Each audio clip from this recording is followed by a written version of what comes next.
बात करने के लिए हमारे साथ दो खास मेहमान हैं। फोर्टिस एस्कॉर्ट अस्पताल के श्वास रोग विशेषज्ञ, head and senior consultant in department of pulmonology doctor Ravishankar Jha, Centre for Science and Environment के क्लीन एयर प्रोग्राम के senior programme manager Vivek Chattopadhyay. स्वागत है आप दोनों का। विवेक जी, पहला सवाल आपसे। डॉक्टर साहब, फिर मैं आपके पास आता हूं। पहले बीमारी समझ लें, फिर आप इलाज बताइएगा।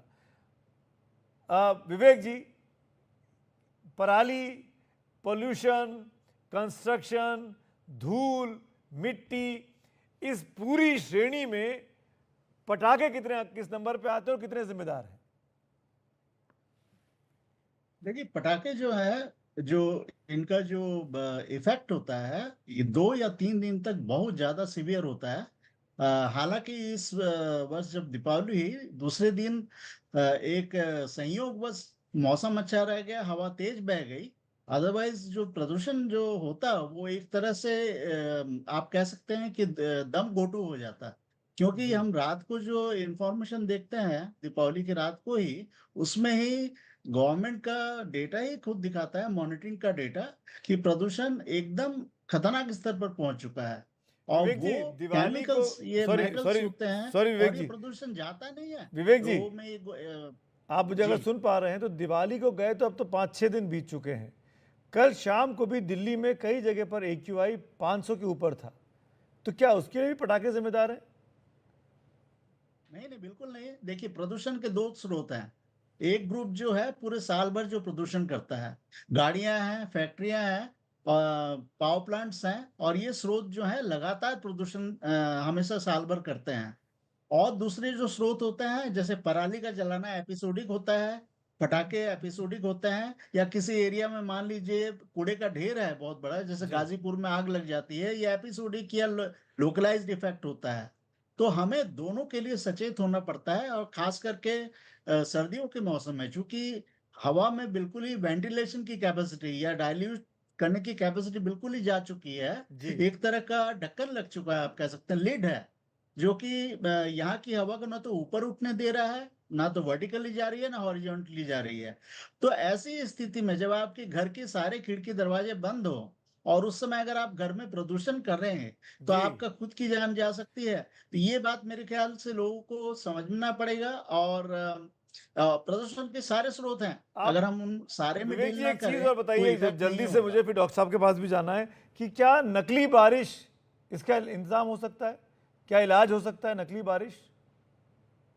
नकली नहीं, बारिश तब तक नहीं हो सकती जब तक बादल ना हो उस तरह के। नहीं, अगर और पानी का दूसरा, इंतजाम किया जाए, ऐसा छिड़काव कोई किया जाए, प्रूवन, क्लाउड सीडिंग जिसको कहते हैं, जैसा चाइना में होता है, क्या वो इलाज हो सकता है इसका? देखिए, एक दुबई में अभी ये इन्होंने एक्सपेरिमेंट किया था कि ये बादलों में उन्होंने छिड़काव किया और बाढ़ आ गई।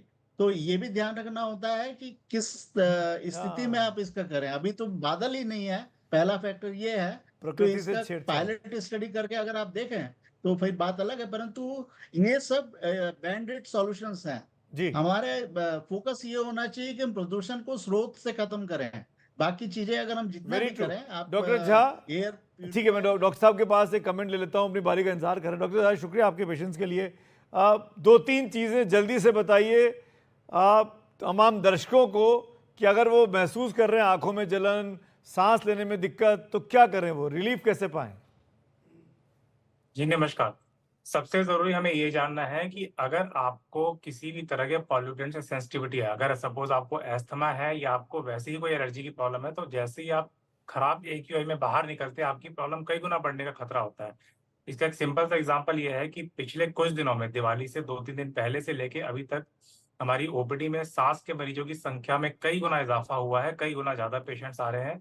और ये सारे उस तरह के पेशेंट हैं जो इनहेलर पे पहले ठीक ठाक कंट्रोल में चल रहे थे, अचानक से उनका कंट्रोल खराब हो गया। ये खराब होने का कारण सिर्फ ठंड पड़ना नहीं है, क्योंकि ठंड इस बार बहुत ज्यादा पड़ी भी नहीं है। खराब होने का मुख्य कारण प्रदूषण है।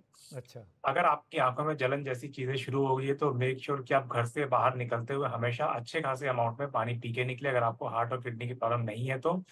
दूसरा, हमेशा ट्राई करें बाहर निकलते हुए अच्छी क्वालिटी का N95 मास्क आप पहने, और साइट्रस फ्रूट को लगातार खाते रहें। अगर आप बाहर निकलते, अगर आपको चश्मा नहीं लगा हुआ, तो जीरो पावर का चश्मा भी आप पहन सकते हैं।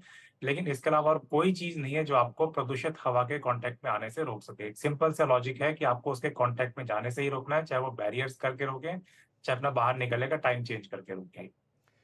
ऐसे वक्त पर क्या ब्रीदिंग एक्सरसाइज करनी चाहिए, नहीं करनी चाहिए?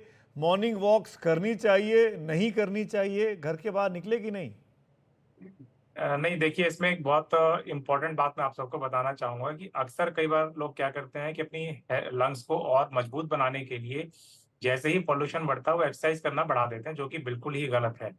एक सिंपल लॉजिक हमें सोचना है कि जितनी ज़्यादा आप एक्सरसाइज करते हैं, आप उतनी तेज़ साँस लेते हैं और जितनी ज़्यादा बार आप साँस लेते हैं, उतनी ज़्यादा बार आप पॉल्यूटेड एयर को अपने फेफड़ों में घुसाते हैं। तो इस समय पर एक्सरसाइज करना आउटडोर बिल्कुल अवॉइड करना चाहिए, इंडोर एक्सरसाइज भी लिमिट करनी चाहिए और कार्डियो टाइप की एक्सरसाइज बिल्कुल ना करें क्योंकि कार्डियो एक्सरसाइज में आपके रेस्पिरेशन की रेट काफ़ी बढ़ जाती है। दूसरा, बाहर निकलना बिल्कुल अवॉइड करना चाहिए। आउटडोर एक्टिविटी खास तौर पे मॉर्निंग वॉक और इवनिंग वॉक बिल्कुल अवॉइड करना चाहिए क्योंकि सुबह और शाम के समय पॉल्यूशन का लेवल सबसे हाई होता है। आप दोनों से बात करके अच्छा लगा, लेकिन मैं पिछले करीब 27-28 साल से जर्नलिज्म कर रहा हूं और करीब 20 साल से ये डिबेट, ये शो इस वक्त में हम हर साल करते हैं कि कैसे प्रदूषण से बचा जाए। न जाने कब इस समस्या से निजात मिलेगी, न जाने कब सरकारों के कानों से जू रेंगेगी और इतने अच्छे एक्सपर्ट हमारे पास हैं, पर सरकारें क्या कर रही हैं, क्यों इस पर एक्शन नहीं ले पाती हैं, ये अब तक कोई नहीं समझ पाया। शुक्रिया विवेक जी, शुक्रिया रविशंकर जी हमसे बात करने के लिए। लेकिन वाकई में समस्या बहुत गंभीर है। अगर आप दिल्ली एनसीआर में रहते